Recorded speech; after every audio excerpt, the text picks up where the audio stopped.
Okay.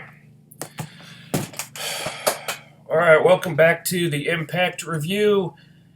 And I'm sorry in advance that it's not really the usual time. Normally it's a little later in the afternoon for this. But I have to go to work pretty soon, actually.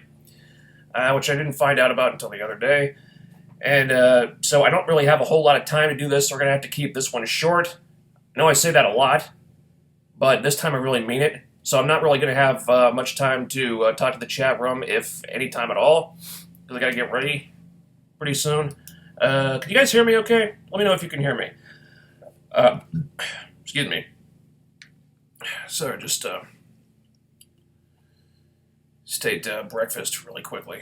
So anyway, yeah, don't have a whole lot of time to talk, and also, if anyone is wondering where the comic show post-show was on Thursday, I was working that night as well, and I kind of hoped I'd have enough time to bang that one out before I went to work, too, but probably not. So we're going to have to do that one tomorrow, and yeah, so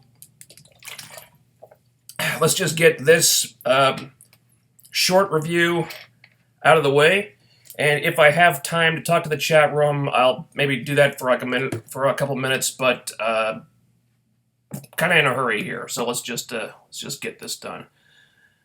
So, Impact Wrestling from January, February, March, April, May 25th begins with a Bruce Pritchard promo, which I guess is better than a Karen Jarrett promo.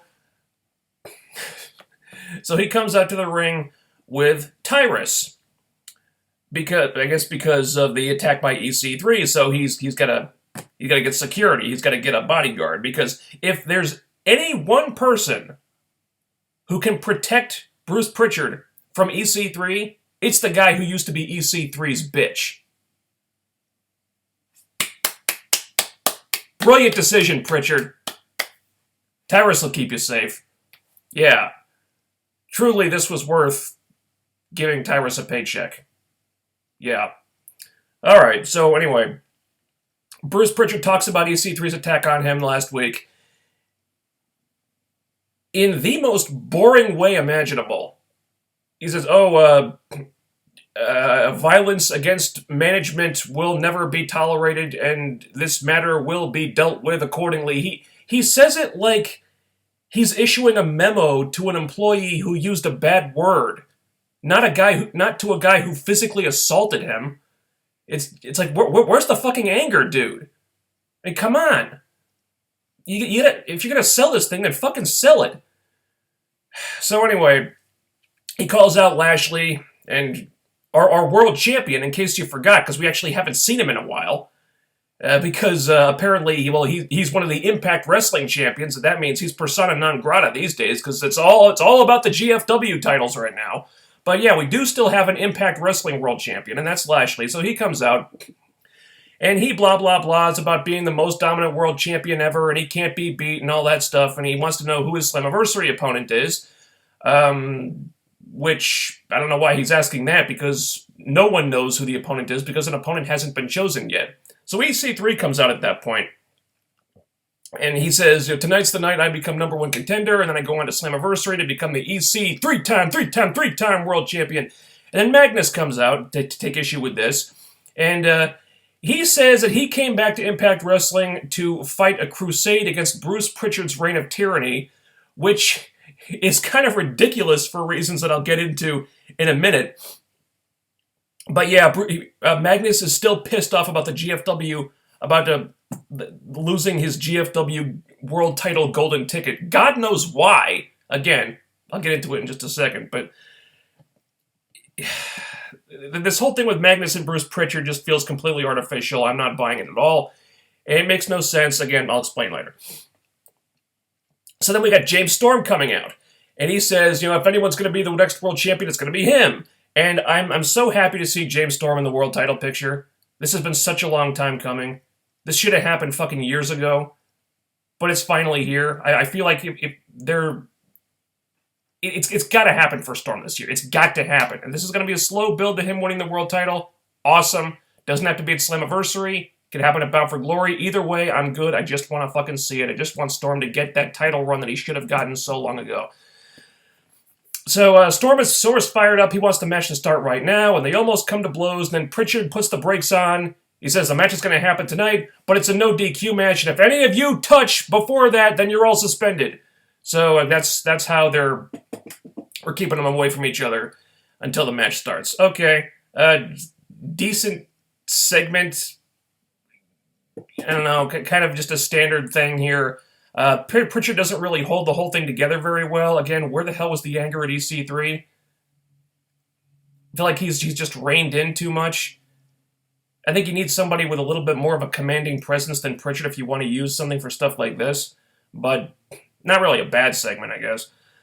So then we have our first match of the night with Big KM and Congo Kong with Sienna and LVN versus Braxton Sutter and Mahabali Shera with Ali.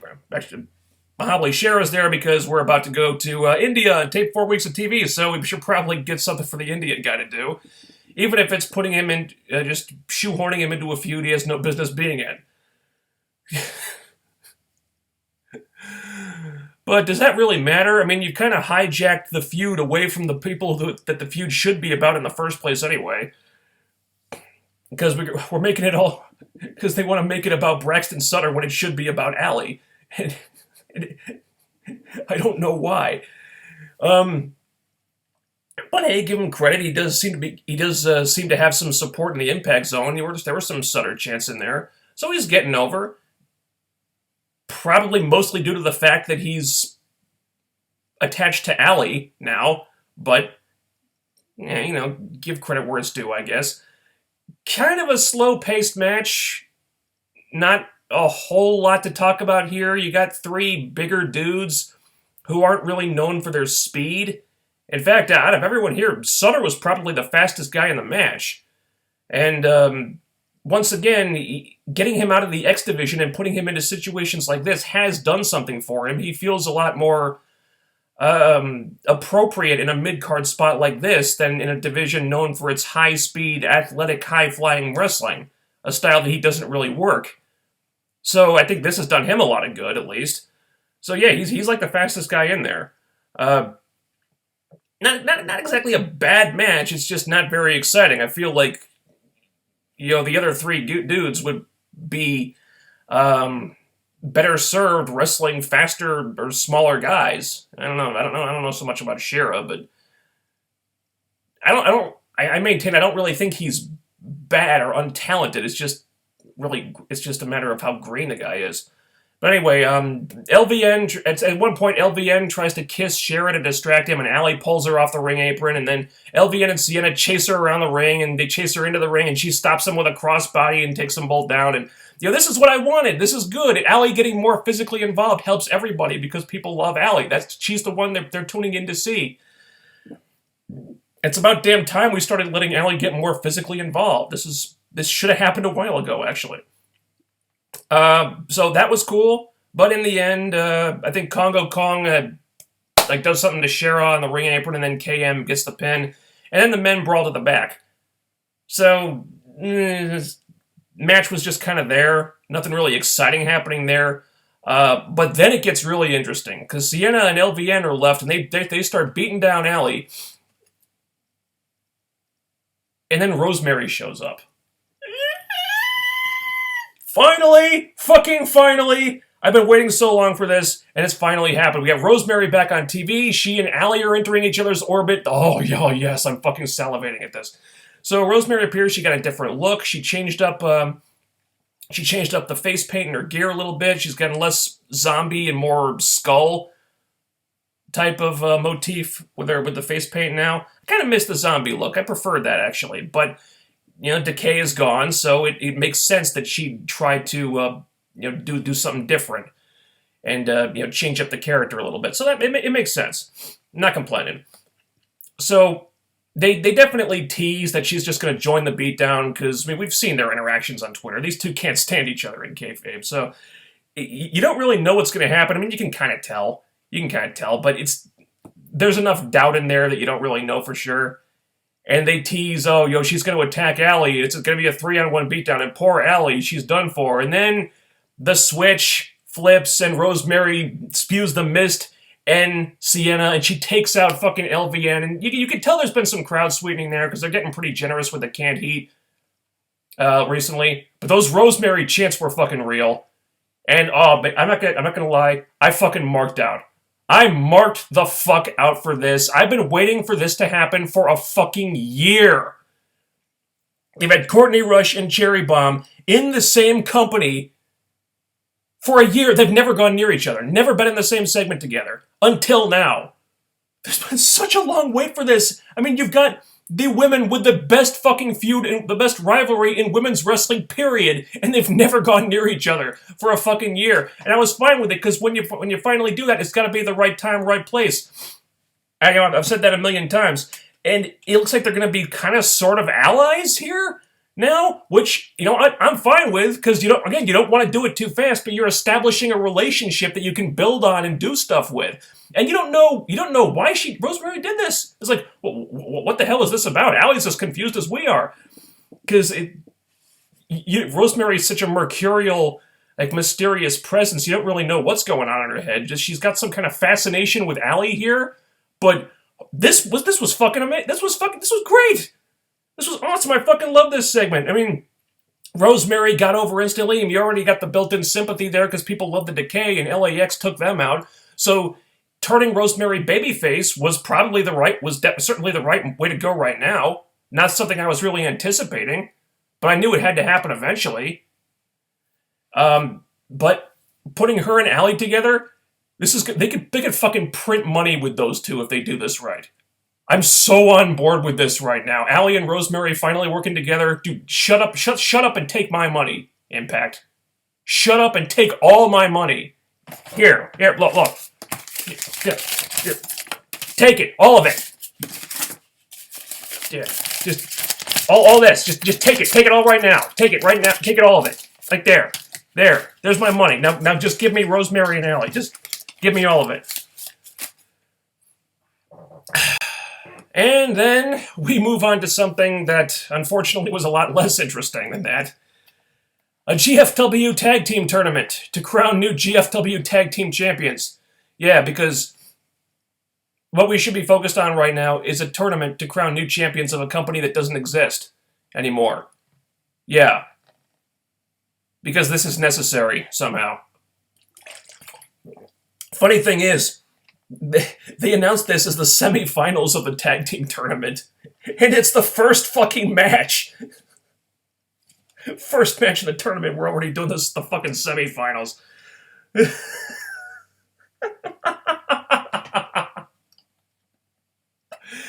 Oh, Jesus Christ.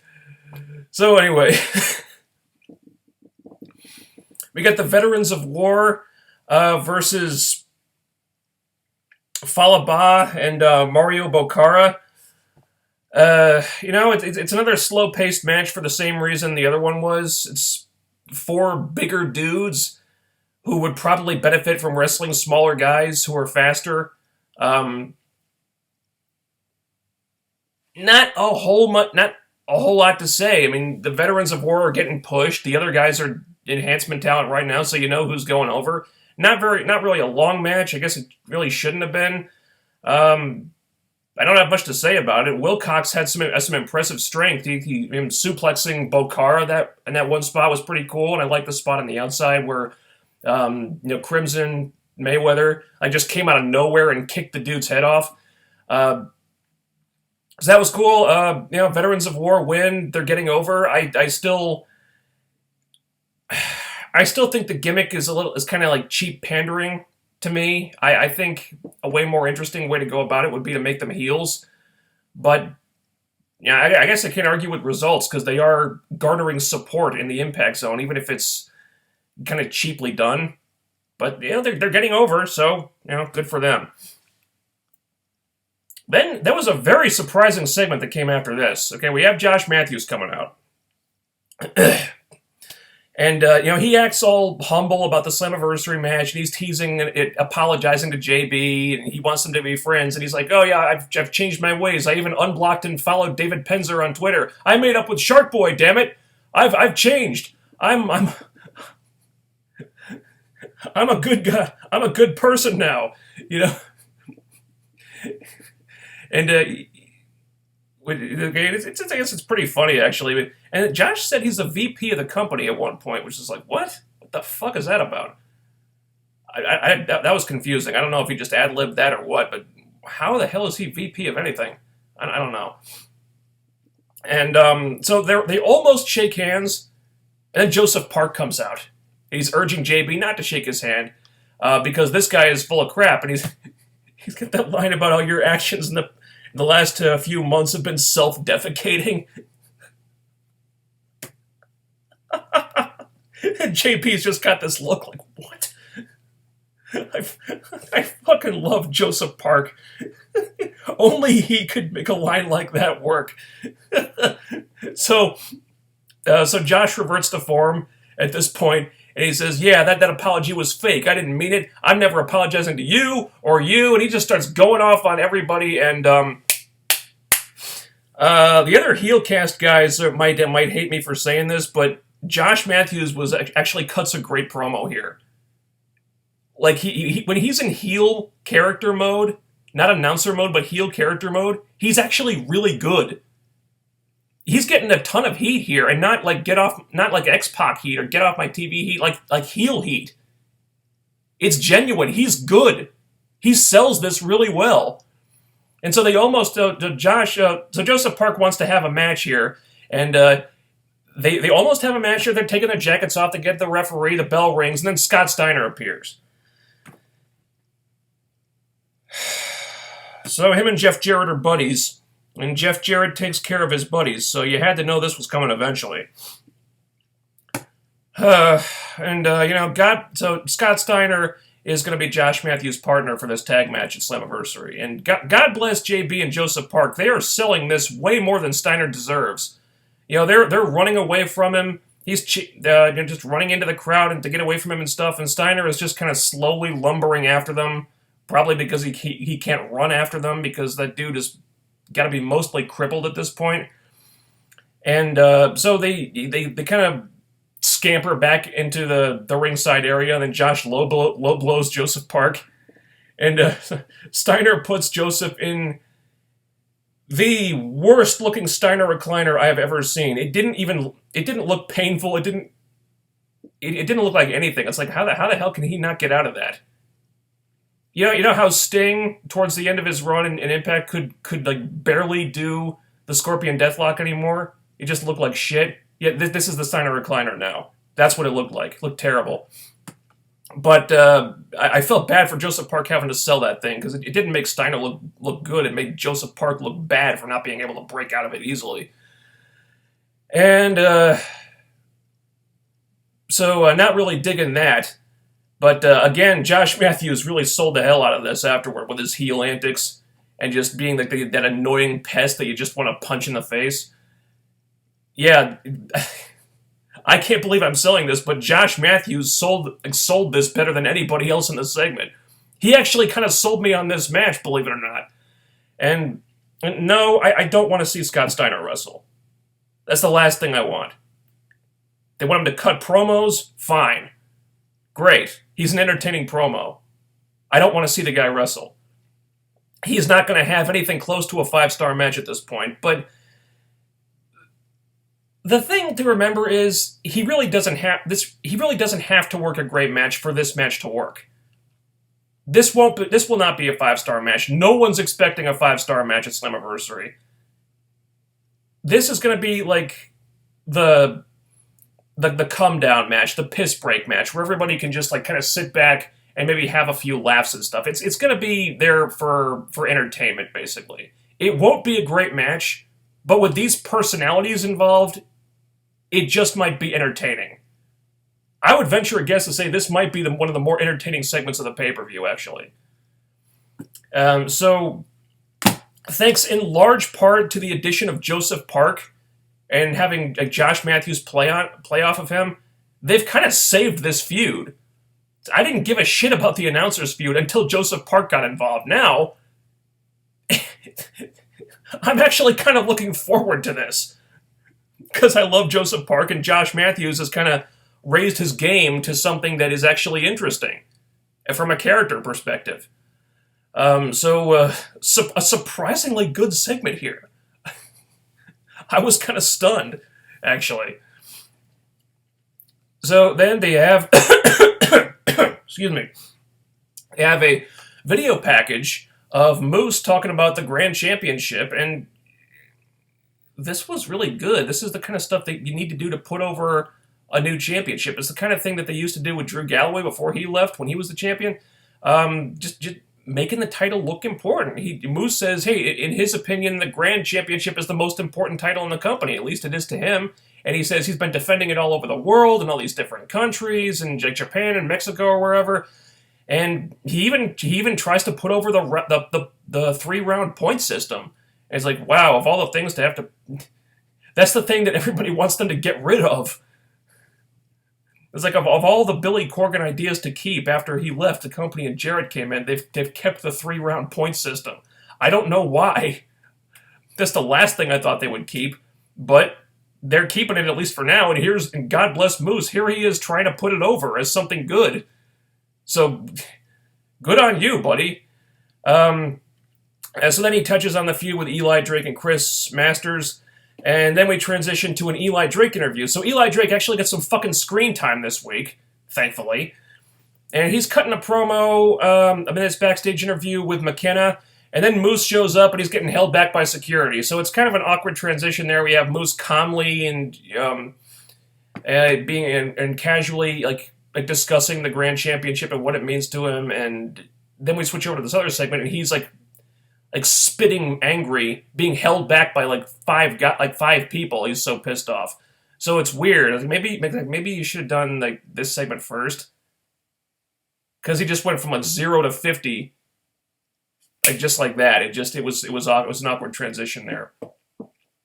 So Eli gets him to put the title on the line in a match next week, and Moose is so enraged that he agrees to it. And then Eli attacks Moose, and then Chris Masters jumps on him too. And my fear in this is that they're going to have Eli Drake feud with Moose as a warm-up to Moose feuding with Chris Masters, which is horseshit. Right? If anything, it should be the other way around if you feel the need to use Chris Masters at all. And I don't know why you would, because the guy's boring as hell. But, hey, at least they're finally doing something with Eli Drake, and doing something with Eli Drake is better than doing nothing with Eli Drake. Now if I could just start pushing the goddamn guy already. So, after this, we go back to the ring. We got Davey Richards and Angelina Love versus Eddie Edwards and Alicia Edwards, I guess. So, mixed tag time. And, I have to say, I was unsure about whether the women really needed to be involved in this, but they are earning their spot in this feud. They're selling this really well. I really enjoyed how they started this. Alicia just makes a beeline straight for Angelina, jumps on her, and they just start rolling around on the floor, catfighting immediately. And yes! That's what you're fucking supposed to do. That's what the psychology dictates you do. You're not just gonna calmly work a headlock in this situation. No, these two fucking hate each other. Yeah, remember when WWE was doing that feud with Brie Bella and Stephanie McMahon? How, Brie got fired and then came back or whatever, and they were just teasing this for weeks and weeks, and then they're going to do a street fight or something, and then Brie, comes out in regular tights and just works the match like a normal match. It's like, what the fuck? You're supposed to hate this girl. You should come out with ripped jeans and your fists taped up and just go straight at her and start punching the fuck out of her. And no, because the psychology just didn't work in that situation. Here, these two hate each other, so they just charge right at each other and start beating the fuck out of each other. That's what you're supposed to do. Great, well done. And so the men work the majority of it. Alicia, she's working hard. She jumps off the turnbuckle onto everybody, and that's cool. And Alicia gets the surprise pin on Angelina. You know what? Good for Angelina. I I didn't really care to see her come back in the first place, but I will give her credit for not only trying to reinvent herself and finally put the beautiful people shit behind her, but actually working with a newer knockout and putting her over. She jobbed clean to Alicia here. All right, you know what? Good for you, Angelina. Thank you. And then the heels attack the faces post-match, and Eddie gets handcuffed to the ring rope again, and Angelina puts Alicia through a table. And Davey is really good here because he's just getting right in Eddie's face, like, you did this, Eddie, and you're gonna fucking watch this. And he makes Eddie watch as his wife gets put through the table, and it's really good stuff, actually. Davey is playing the heel very well here. And again, you get the women getting put through the table. It's not something you see every day, and good segment overall. Really good stuff. I think the women are earning their place in this feud, and they're adding to it in a way that I didn't really anticipate when it started. So it's good stuff. One thing I did notice here, though, Josh Matthews doesn't seem to know what to do, or like how to, like what persona he's using when he's not in feuding with JB mode. Because like just a few minutes ago, he was playing the annoying pest heel who was just bitching out everybody, and now he's showing sympathy for Alicia and saying, "Oh, Davey and Angelina crossed a line here," and whatever. And he shows a lot of personality as a heel character, and he shows a lot of emotion that way. But when then he switches to normal announcer mode, and he's back to being boring. So it's like, dude, pick a lane, dude. If you're gonna be a heel, then be a heel all the time. Because you're a lot better that way. Shouldn't he be sympathizing with the heels or like on the heel side? It's strange to me. So we have another video. Rockstar Spud saying he needs 1 more week to recover from the beating from Hornswoggle. God, 1 more week to recover from a beating by a little person. But he'll be back next week, and Hornswoggle will never see it coming. And he's trying to act all tough and everything, and then his mom interrupts him. It's like, "Kayfabe, Mom, I'm trying to record the video," and it's kind of so it's like you're trying to act all tough and manly and everything, and then your mom interrupts the promo, and it's funny. And to be honest, they kind of rip this off from an old Colt Cabana promo. He's trying to act like a man. He's trying to intimidate Chuck Taylor, and then his mom walks in. He's like, "Mom, I'm trying to record the video." It's like, "Dad, she's interrupting me," and everything. He's like, it's an old Colt Cabana promo, same type of thing. And I guess if you're gonna take promo ideas from somebody, Colt Cabana's a good one to take from, because the guy's super entertaining. It's just, I don't know why this feud is a thing. Of all the stuff you could be doing with Rockstar Spud, he's feuding with fucking Hornswoggle. Spud deserves better than this. This guy is too talented to be wasted with shit like this. And then we go to our main event of the evening for the #1 contendership to the Impact World Championship. So we're finally giving the fucking Impact Championship some fucking attention. It is Magnus versus James Storm versus EC3 for the #1 contendership. And here's where I don't get why Magnus being pissed about losing his golden ticket GFW championship. This is why it makes no sense. Because his whole character motivation here is attacking Bruce Pritchard's reign of tyranny. That's why he came back. He said to fight Bruce Pritchard's reign of tyranny. Because he lost me my golden ticket, my GFW championship. Okay, first of all, the only thing Bruce Pritchard did was ask Magnus tell Magnus to defend his championship. That's really all he did. Magnus is pissed at Pritchard because he lost the championship, which he thought was his golden ticket to the main event of Slammiversary. But here's why that's bullshit. Because Pritchard has also given Magnus exactly what he wanted. He put Magnus in a #1 contendership match to go to the main event of Slammiversary. And what's more, Josh Matthews says during this match that the winner of this match bypasses GFW champion Alberto El Patron So they step in front of Patron in line for a title shot. So really, what Pritchard did was, Pritchard helped Magnus out. After Magnus, you got in his face and pissed him off, he gave Magnus exactly what he wanted, and now Magnus is in a better position than he would have been if he was still the GFW champion, because he's in a number one contendership match to bypass the GFW world champion in the pecking order. So why is Magnus pissed off? It doesn't make sense. I don't know. The writers fucked up on this one, because Magnus's motivation here is just stupid. Why is he pissed at Pritchard? Pritchard gave him exactly what he fucking wanted. Really, the only reason he has to be angry is losing a championship that means fucking nothing, which they've proven by having a match where the winner bypasses the champion completely and goes on to a fucking bigger prize. So why is Magnus angry? You understand where I'm coming from here? It's stupid. Speaking of Magnus, is he smaller since the last time we saw him on TV, or is it my imagination? I don't know.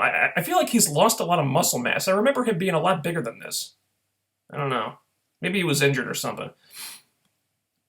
Anyway, so we got this triple threat match. Starts out where EC3 and Magnus are teaming up on James Storm. Makes sense. They're both heels. And God bless James Storm. He's taken more shots to the back with that kendo stick after the guy got whipped to shit with a leather strap. Previously in these TV tapings, he's taken more shots to the back. Oh my God. Give that guy a fucking raise. Oh, I can't imagine. His back must be on fire right now. Good Lord. So they go on like that for a while, and then they do this thing where Magnus and EC3 hit each other with the kendo stick accidentally when they're going for Storm, and then they start. So Storm manages to turn them against each other, and then things kind of break down. I think that the earlier parts of this match didn't entirely click for me at first, but as it went on, it got a lot better. I think the timing improved, and it got the pacing picked up, and it got a lot more intense. So the last couple minutes were really good, and they had a Tower of Doom spot, which is really cool. I mean, there's three bigger guys doing that. You don't really expect to see that with guys that size. So that was cool. Ends with Storm hitting the last call on Magnus. EC3 takes out Storm, steals the pin from him. So EC3 gets the win. He's a number one contender. Really good match we ended up with here. I enjoyed how they had a really good balance of wrestling versus no DQ spots, because sometimes when there's a no DQ match, it tends to be an excuse to just do a bunch of garbage hardcore shit, and or doing something where it's just done to justify some kind of screwy finish, like with a chair shot or something. But here I thought there was a really good balance of one versus the other. So it's kind of, you got enough wrestling in there to satisfy the wrestling purists, but it is also enough to justify the no DQ stipulation, because they do stuff with the trash cans and the chairs and the kendo sticks, but there's also wrestling in between all that stuff. So I thought there was a really good mix there, and that's the kind of no DQ match. That's how I like to see it used. Not overdoing it, not underusing it so much that you wonder why it's even there. No, it was a good mix. So I ended up really enjoying the match a lot, and that's where we end things. And this was an Impact that didn't start out so great, but it improved as it went along. The opening promo wasn't bad exactly, but it felt a little paint by numbers. And Magnus's beef with Pritchard is not clicking for all the reasons I just stated. I don't care about the GFW tag tournament at all, and the match wasn't all that interesting. The other tag match was kind of in the same boat, but the post-match stuff with the knockouts was awesome. After that, you've got some surprisingly good stuff. The mixed tag was short, but it was a lot of fun. Post-match angle was great. And thanks to the addition of Joseph Park, the announcers feud has suddenly become a lot more interesting. And dude, I'll say it again. I got to give credit where it's due. Josh Matthews sold the hell out of this. Give the man his props. I know he's got a lot of haters, but he did good here. I'm sorry. Josh Matthews was really fucking good in that segment. And then the main event was good. Main event was really strong too. EC3 going for the world title. James Storm nipping at his heels. Sign me the fuck up for that. Hashtag Storm for champ. So, kind of a shaky start to this episode, but you know what? It stuck the landing really well. And I have to get ready for work fairly soon, so let's try to keep this brief. Well, I sweat right through this damn shirt. I need to turn the air conditioning on.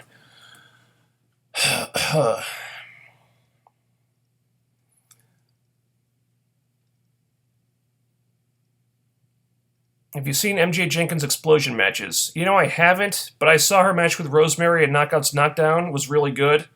I think she's got a lot of potential. I think that's a really good signing right there. I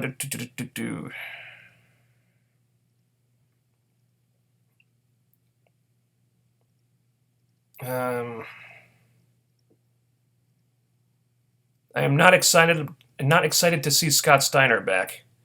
Yeah, neither am I. I don't expect him to be pushed like as a force like he used to be. So as long as they're just using him in spots like this, I don't really have an issue with it, because you're putting him in a position where he's not expected to have a good match, doesn't need to have a good match. They're putting him in the comedy match, basically.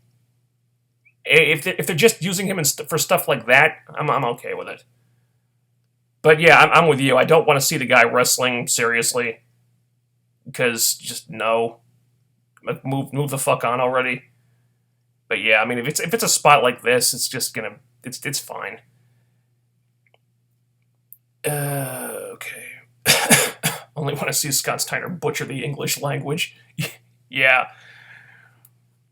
Her name is Mackenzie, not McKenna. Are you calling me a liar?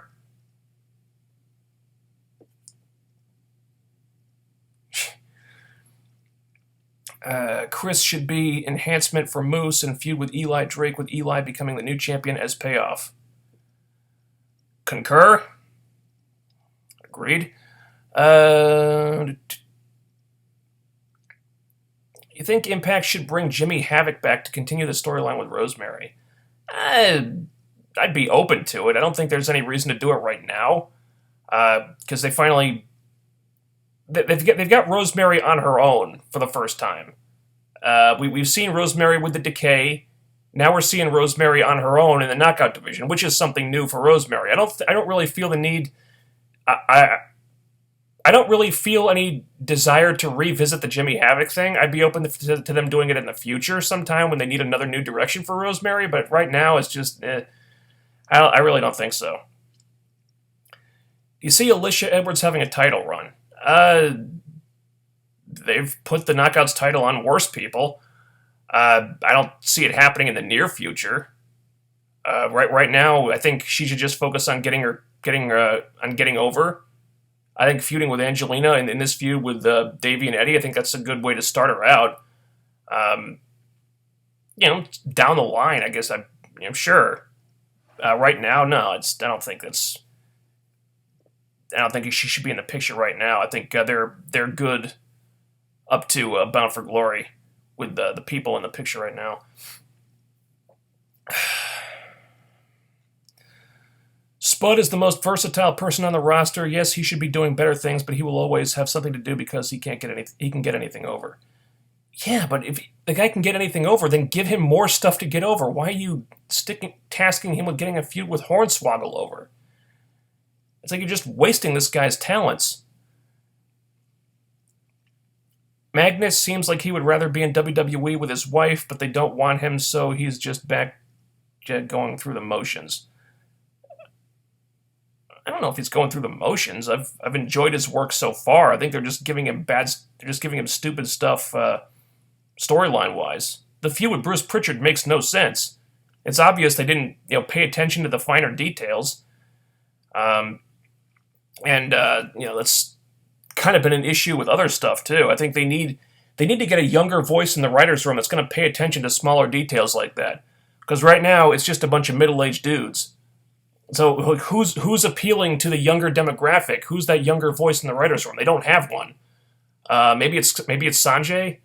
I think he's contributing there, but get a younger TV writer maybe who doesn't think in the same box as Jared and Pritchard and Damore and Dutch.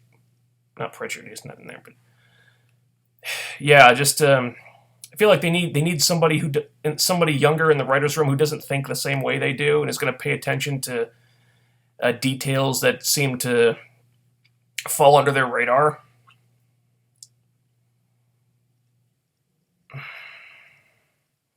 You didn't read my question about Billy Corgan and NWA, dude. I saw it, but I don't have a lot of time here. Okay, all right, fine.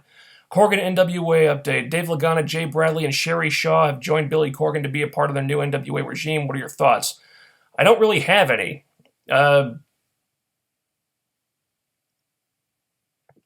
Billy Corgan is a guy that at one time I was really hoping would get control of the company. Apparently, he's not giving up on his dream of owning his own wrestling company, but NWA really doesn't mean anything anymore. Right now, it's just I don't know if they still do shows. The brand doesn't have the same clout that it used to have. Jay Bradley, okay, I kind of enjoyed some of the stuff I saw from him. I don't really know if he's necessarily a guy you can build around. Sherry Shaw, you know what? I enjoyed the music she produced when she was in Impact. I wish they'd kept her around because Lord knows Dale Oliver needs help. So they'll probably have good entrance music for the show they put on if they even start doing a show. Dave Lagana, okay, he's a guy who's been around for a while. He's been writing for wrestling shows for years. I don't necessarily think he's a writer that moves the needle forward or knows how to really draw ratings, but he is a guy that appreciates storyline and character, and that's a positive. Beyond that, there's not a whole lot to say here. Call me when they've actually made some announcements or something, because right now they're just in like planning mode. So are they going to get this new Corgan's NWA off the ground? Talk to me when they do that. Every show needs some type of comic relief, so if you're going to do it, it would be smart to do it with someone who would get it over like Spud. Yeah, but they're already doing the stuff with Joseph Park and Josh Matthews, which is basically comic relief. Do you need two comic relief things? Just so you can give friggin' Hornswoggle something to do? It just seems like a waste of Rockstar Spud. I don't... The guy is so talented, it just seems like he could be doing a lot more than this. I just don't know why they're wasting him with this stuff. It just seems stupid to me. And that is going to have to be it, guys. I got to get ready for work. So sorry for the short stream this time, but it's just real life gets in the way sometimes. And again, I'm going to try to do the comic show post show. We got 2 season finales still to talk about, and then the season's over. So I'm going to try to do that tomorrow. I was hoping I'd be able to do it before work today, but don't have time. So sorry for postponing that one for the second time in a row. But not really. It's kind of unavoidable. So I will do that one tomorrow. So watch my Twitter for updates when that stream will go live tomorrow. And I will talk to you guys on... I guess, tomorrow and then next Saturday. All right, thanks for tuning in. Excuse me. So I'll talk to you shortly. And over. Out. Bye.